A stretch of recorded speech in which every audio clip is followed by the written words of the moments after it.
Film में Alice नाम की एक लड़की को दिखाया जाता है जो बहुत ही कड़े नियम वाले कैथोलिक स्कूल में पढ़ती है, जहाँ पर लड़कियों के स्कर्ट की लंबाई स्केल से नापी जाती है। एलिस बहुत ही मासूम और जिज्ञासु होती है, उसे हर एक चीज को जानने की बहुत ही जिज्ञासा होती है। अब सीन कट करके दिखाते हैं स्कूल में सेक्स एजुकेशन पर क्लास चल रही होती है, जहाँ पर मर्फी नाम के स्कूल टीचर क्लास ले रहे होते हैं, जो कहते हैं गॉड ने सेक्स को एक बहुत ही खास मकसद के लिए बनाया है, जिसका मकसद होता है अपनी पीढ़ी यानी कि जनरेशन को आगे बढ़ाना। इसलिए सेक्स को शादी के बाद ही करना चाहिए। अगर शादी से पहले सेक्स करते हैं तो वह पाप होता है। तभी क्लास में मौजूद एक नॉटी स्टूडेंट पूछता है, व्हाट अबाउट मास्टरबेशन सर? तब मर्फी कहते हैं, क्या तुम इससे बच्चा पैदा कर सकते हो? एक लड़की जवाब देती है, नहीं। मर्फी कहते हैं, एक से ज्यादा शादी करना, शादी से पहले किसी भी प्रकार से सेक्स करना या मास्टरबेशन करना गॉड के नियम के अनुसार पाप है। और हमेशा एक बात याद रखना, गॉड हमेशा तुम्हें देख रहे हैं। क्लास खत्म होने के बाद हम देखते हैं एलिस की बेस्ट फ्रेंड लोरा उसके पास आकर कहती है, अरे यार, स्कूल के नियमों को फॉलो करते करते मैं परेशान हो गई हूँ। तब एलिस लोरा से पूछती है, क्या मास्टरबेशन पाप है? लोरा कहती है, हाँ यह पाप है, और जो तुम टाइटैनिक के गंदे सीन को बार बार देखती हो वह भी पाप है।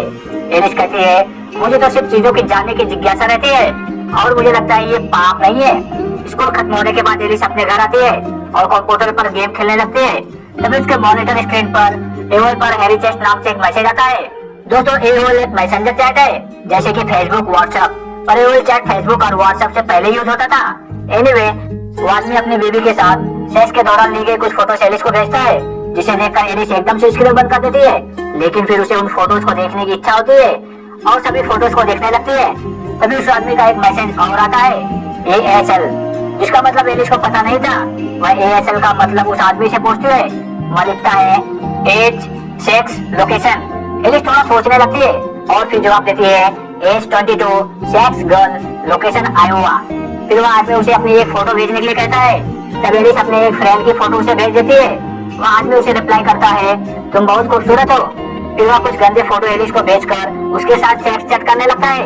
एलिस को बहुत सारी चीजों का मतलब पता नहीं था और उसके चेहरे पर उन सभी चीजों का मतलब जानने की जिज्ञासा साफ साफ दिखाई दे रही थी। इसके बाद वह आदमी उसे और एक गंदी फोटो भेजता है और पूछता है, आर यू टचिंग योरसेल्फ? तभी एलिस की जिज्ञासा और भी बढ़ जाती है और वह अपनी स्कर्ट में हाथ डालकर अपना प्राइवेट पार्ट सहलाने लगती है। इससे उसको मजा आने लगता है।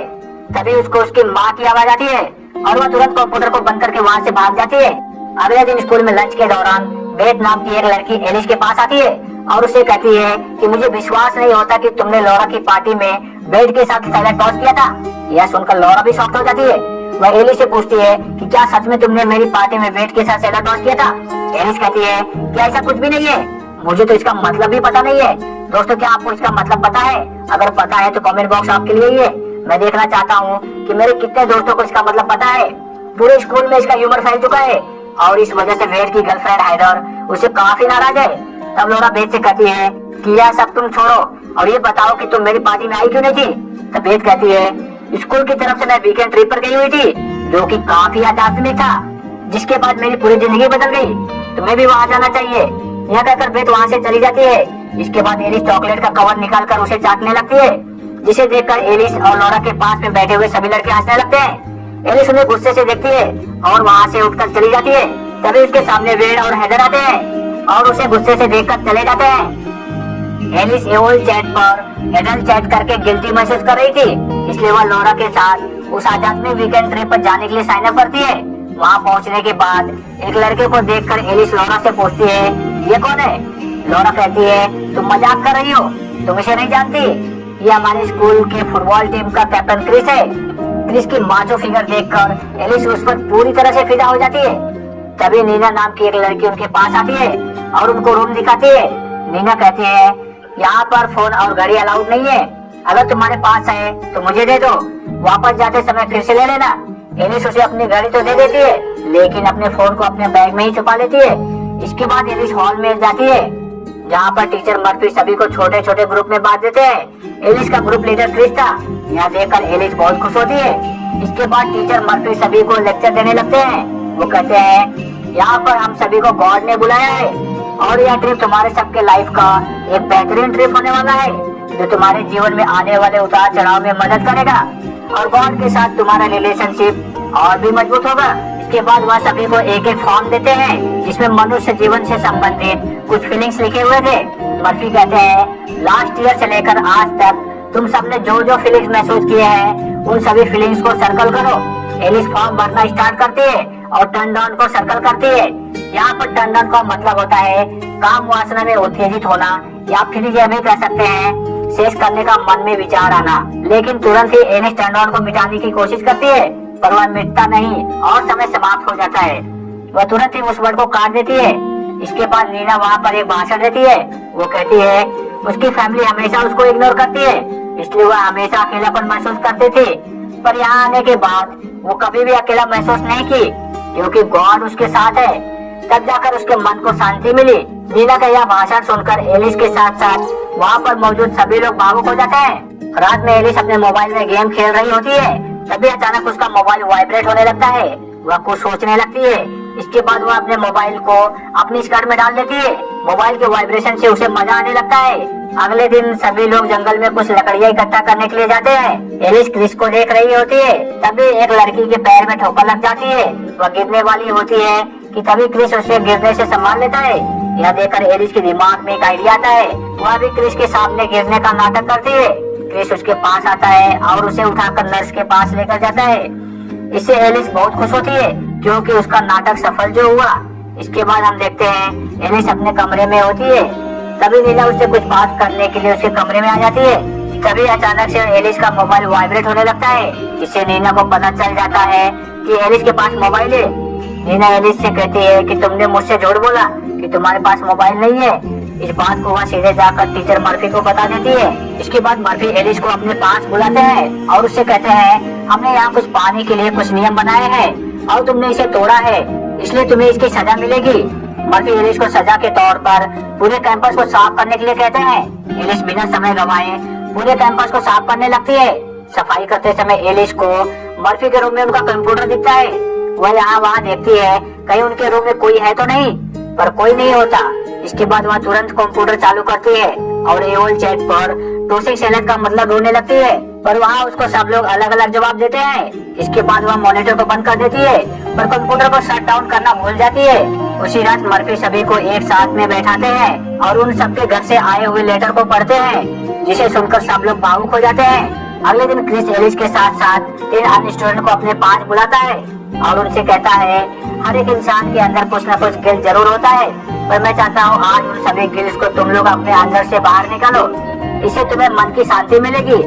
सब लोग अपना अपना गिल्ट बताना शुरू करते हैं, जिसमें से एक लड़का कहता है हाल ही में मेरा ब्रेकअप हुआ है और मुझे अपने पार्टनर को ऐसा दिखाना पड़ा कि मुझे इससे कुछ भी फर्क नहीं पड़ा, पर एक्चुअल में मैं पूरी तरह से टूट चुका हूँ।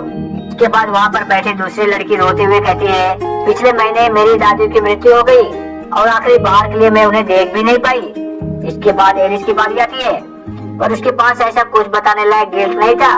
वो झूठ झूठ बोल देती है कि कुछ दिन पहले ही उसके डॉग की मृत्यु हो गई, लेकिन बाद में उसे और उसके परिवार वालों को पता चला कि उसके पड़ोसी ने उसे जहर देकर मार दिया था। यह सुनकर एलिस के बाजू में बैठी लड़की और जोर जोर से रोने लगती है। इसके बाद के सीन में हम देखते हैं सभी स्टूडेंट बैठकर खाना खा रहे होते हैं। तभी वहाँ पर फादर मर्फी आते हैं और सभी से कहते हैं मेरे कंप्यूटर से एओल चैट पर किसने एडल्ट चैट किया है, पर उन्हें इसका कोई उत्तर नहीं देता। तब फादर मर्फी कहते हैं यह तो मैं नहीं बता सकता कि यह एडल्ट चैट किसने किया है, पर मेरी एक बात याद रखना, गॉड हमेशा तुम्हें देख रहे हैं। यह सुनकर एलिस पूरी तरह से डर जाती है, पर हिम्मत करके किसी को कुछ नहीं बताती। आगे के सीन में हम देखते हैं एलिस फादर मर्फी के सामने बैठी है और फादर उसे पूछते हैं गॉड के साथ तुम्हारा रिश्ता कैसा है। तब एलिस कहती है अच्छा है। फादर उससे पूछते हैं फिर तुमने फॉर्म में टर्न ऑन क्यों भरा था। तब एलिस कहती है यह सब मैं बहुत पहले फील कर रही थी। फादर एक बार फिर उससे पूछते हैं क्या तुम अब भी यही फील करती हो। वो कहती है नहीं। इसके बाद हम देखते हैं एलिस कैंपस साफ कर रही होती है, तभी वहाँ वेड आता है और कचरा डस्टबिन में ना फेंक कर वहीं नीचे फेंक देता है। इसे देखकर एलिस उससे कहती है कि तुम्हारा प्रॉब्लम क्या है। तब वेड कहता है तुम्हारी वजह से ऑलमोस्ट मेरा ब्रेकअप हो गया था। एलिस कहती है मैंने क्या किया, बल्कि मेरा नाम खराब हुआ है। मुझे तो उस शब्द का मतलब भी नहीं पता है। हमारे बीच में कुछ भी नहीं हुआ था, फिर भी टीचर से लेकर स्टूडेंट तक सभी मुझे एक बैड गर्ल समझते हैं। तभी फादर मर्फी वहाँ पर आते हैं और वेड को अपने साथ लेकर चले जाते हैं। उनके जाने के बाद एलिस कचरा साफ करने लगती है। तभी उसे कचरे में एक बैंड मिलता है जिसमें वेड का नाम लिखा था। एलिस उसे अपने पास रख लेती है। इसके बाद वह किचन में सफाई करने के लिए जाती है। यहाँ पर वह जो देखती है उसे देखने के बाद वह एकदम से चौंक जाती है। वह देखती है बाहर नीना एक लड़के को झप्पी के साथ साथ पप्पी भी दे रही है। इस बात को वह तुरंत लौरा को जाकर बताती है, लेकिन लौरा बिल्कुल भी विश्वास नहीं करती और कहती है एलिस तुम्हें शर्म आनी चाहिए एक सीनियर के बारे में ऐसी गलत बातें फैलाते हुए। फिर लौरा कहती है इसे छोड़ो और मुझे ये बताओ कि तुम्हारा कुत्ता कब मरा। तब एलिस कहती है वहाँ पर सबके पास कुछ न कुछ गिल्ट था बताने के लिए, पर मेरे पास ऐसा कुछ भी गिल्ट नहीं था, इसलिए मेरे मन में जो आया वह मैंने बोल दिया। लौरा कहती है तुम एक नंबर की झूठी हो और मुझे लगता है कि तुमने ही फादर के कंप्यूटर से एडल चैट किया है और तुमने ही सैलड को टॉस किया होगा। तब एलिस कहती है कि तुम मेरा विश्वास करो ये सब बातें सच नहीं है, लेकिन लौरा एलिस की कुछ सुने बिना ही वहाँ से चली जाती है। इसलिए एलिस काफी उदास हो जाती है। इसके बाद फिर से सफाई करने के लिए एलिस किचन में आती है, जहाँ पर उसे एक आइडिया आता है। वह वेड का बैंड ले जाकर फादर मर्फी के कंप्यूटर के पास रख देती है ताकि सबको लगे कि वेड ने ही फादर मर्फी के कंप्यूटर से एडल चैट किया है। तभी अचानक एलिस देखती है फादर मर्फी अपने रूम की ओर आ रहे हैं। वह तुरंत भागकर दरवाजे के पीछे छुप जाती है। फादर मर्फी अपना कंप्यूटर चालू करते हैं और एक अडल्ट वीडियो देखकर मास्टरबेशन करने लगते हैं। एलिस ये सब देखकर अपनी आंखों पर विश्वास नहीं कर पा रही थी और अपनी आंखें बंद कर लेती है। अगले दिन क्रिस एलिस से मिलता है और उसका उदास चेहरा देखकर पूछता है क्या हुआ, तुम उदास क्यों हो, क्या तुम्हें बात करनी है। फिर दोनों एक चेयर के ऊपर बैठते हैं। अचानक से एलिस क्रिस को किस करने लगती है। क्रिस भी एलिस से लिपट जाता है, वो भी एलिस के होठों को चूसने लगता है। तभी क्रिस को याद आता है गॉड हमें देख रहे हैं। फिर वह जैसे तैसे करके अपने आप को बचा लेता है और वहाँ से भाग जाता है। रात को जब सब प्रेयर कर रहे होते हैं तब एलिस वहाँ से भाग जाती है और पास में ही एक बार में जाती है। वहाँ पर बार की ओनर गीना से मिलती है। गीना उसका उदास चेहरा देखकर पूछती है क्या हुआ। एलिस कहती है लोग जो होते हैं वो दिखाते नहीं और एक झूठा इमेज बनाकर चलते हैं। गीना कहती है ये तो सबकी समस्या है। एलिस कहती है मैं छोटी छोटी गलतियाँ करने से डरती हूँ क्योंकि मुझे डर लगता है कि मैं नर्क में जाऊंगी। गीना कहती है बचपन में मैं भी एक कड़े नियम वाले स्कूल में पढ़ी थी और मुझे पता है कि तुम कैसा महसूस कर रही हो। फिर दोनों कुछ और बातें करते हैं जिससे एलिस को थोड़ा सा अच्छा महसूस होता है। फिर गीना कहती है चलो मैं तुम्हें ड्रॉप कर देती हूँ। जाते समय एलिस गीना से पूछती है क्या तुम्हें सैलेड टॉसिंग का मतलब पता है। यह सुनकर गीना हंसने लगती है और कहती है लिकिंग समवन्स बटहोल। यह सुनकर एलिस थोड़ी हैरान होती है और अपने रूम में वापस आ जाती है। अगली सुबह जब सब लोग नाश्ता कर रहे होते हैं तभी फादर मर्फी वेड को अपने साथ लेकर जाते हैं। तभी लौरा एलिस के पास आती है और कहती है सॉरी, मुझे लगा तुमने फादर के कंप्यूटर से एडल चैटिंग की थी, पर सच ये है कि वह वेड था। उसका बैंड फादर के कंप्यूटर के पास मिला, प्लीज मुझे माफ कर दो। एलिस कहती है कोई बात नहीं। लौरा कहती है क्या तुम्हें पता है वेड एक गे है। एलिस कहती है क्या, पर उसकी तो एक गर्लफ्रेंड है। लौरा कहती है उसने आज तक अपनी गर्लफ्रेंड को एक किस भी नहीं किया। इस बात को छुपाने के लिए ही उसने तुम्हारे नाम का सैलेड टॉसिंग का ह्यूमर फैलाया था। तभी वेड सामने आता है और कहता है प्लीज गॉड मेरी गलतियों के लिए मुझे माफ कर दो। तभी फादर मर्फी कहते हैं तुम में से किसी को कुछ कहना है।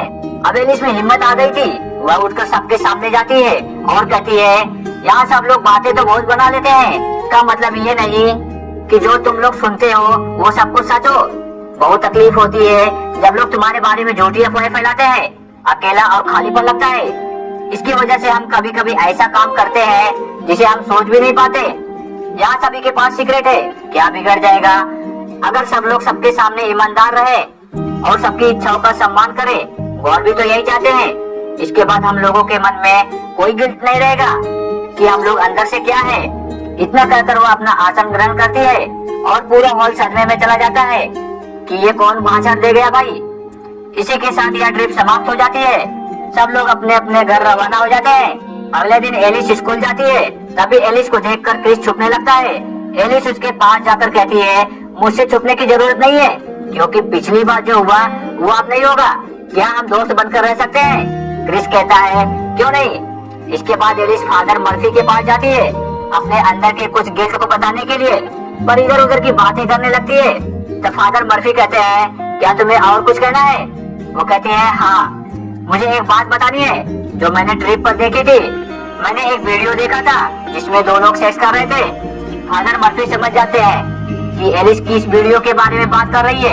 एलिस कहती है, मुझे पता था ऐसा वीडियो देखना पाप है, पर फिर भी मैंने उसे देखा। क्या इसके लिए गॉड मुझे माफ करेंगे? यह सुनकर फादर कुछ घबरा से जाते हैं और कहते हैं, मुझे नहीं पता, यह गॉड और तुम्हारे बीच की बात है। इसके बाद एलिस खुशी खुशी अपने घर आती है और टाइटैनिक की एडल्ट वीडियो देखने लगती है। आशा करता हूँ ये फिल्म आप सभी को पसंद आई होगी। वीडियो को लाइक, चैनल को सब्सक्राइब और वीडियो के अंत तक बने रहने के लिए आप सभी का बहुत बहुत धन्यवाद।